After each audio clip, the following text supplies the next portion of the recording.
విశాఖ స్థానిక సంస్థల ఎమ్మెల్సీ సమరం సాగర్ నగరాన్ని వేడెక్కిస్తుంది. తమ అభ్యర్థిగా సీనియర్ నేత బొత్సాని విపక్ష వైసీపీ ఖరారు చేసింది. అయితే అధికార ఎన్డీఏ కూటమి నుంచి బొత్సాని ఢీకొట్టేది ఎవరు అన్నది ఇప్పుడు హాట్ టాపిక్ గా మారింది.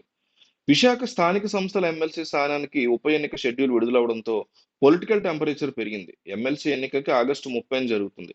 ఆగస్టు 13 వరకు నామినేషన్ స్వీకరిస్తారు. సెప్టెంబర్ 3 కౌంటింగ్ జరుగుతుంది. స్థానిక సంస్థల్లో వైసీపీకి స్పష్టమైన బలం ఉంది. అయితే మారుతున్న సమీకరణాల దృష్ట్యా రాజకీయం ఆసక్తికరంగా మారింది.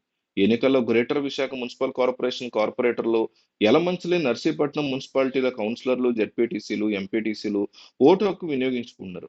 ఎక్స్ అఫీషియో మెంబర్లతో కలిపి మొత్తం 841 ఓట్లు ఉండగా అందులో వైసీపీ బలం 615 కాగా టీడీపీ, జనసేన, బీజేపీ కలిపి 215 ఓట్లు ఉన్నాయి. ఇక 11 స్థానాలు ఖాళీగా ఉన్నాయి. టీడీపీ కంటే 3 రెట్లు సంఖ్యాబలం విశాఖ స్థానిక సంస్థల్లో వైసీపీకి ఉంది. అయితే జీవీఎంసీలో 12 మంది వైసీపీ కార్పొరేటర్లు పార్టీ ఫిరాయించి టీడీపీ, జనసేనలో చేరారు. దీనికి తోడు కూటమి ప్రభుత్వం వలసల మీద ఫోకస్ పెట్టినట్టు తెలుస్తోంది.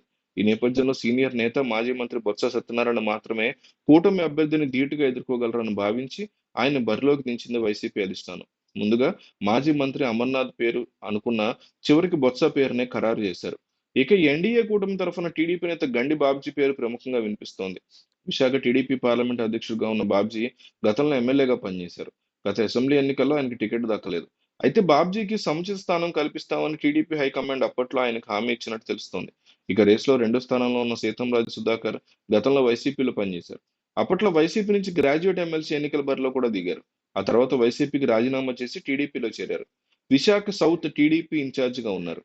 ఇక అనకాపల్లి నుంచి గౌర సామాజిక వర్గానికి చెందిన పీలా గోవింద్ పేరు వినిపిస్తోంది. ఆయన కూడా కూటమి పొత్తులో తన సీటు త్యాగం చేశారు. ఇక సీనియర్ నేత దాడి వీరభద్రరావు, మైనార్టీ నేత నజీర్లు కూడా టికెట్ కోసం పోటీ పడుతున్నారు. అయితే బొత్స లాంటి సీనియర్ని ఢీకొట్టాలంటే గండి బాబ్జీకే సాధ్యమని టీడీపీ అధిష్టానం భావిస్తోంది. ఈ నేపథ్యంలో కూటమి తరఫున విశాఖ స్థానిక సంస్థల ఎమ్మెల్సీ అభ్యర్థిగా గండి బాబ్జీకి ఎక్కువ అవకాశం ఉన్నాయి. అయితే జగన్మోహన్ రెడ్డి మాత్రం నేరుగా బొత్సాని రంగంలోకి దించి ఆయనకి రాజకీయంగా ఒక బంపర్ ఆఫర్ ఇచ్చినట్టుగా అనిపిస్తోంది.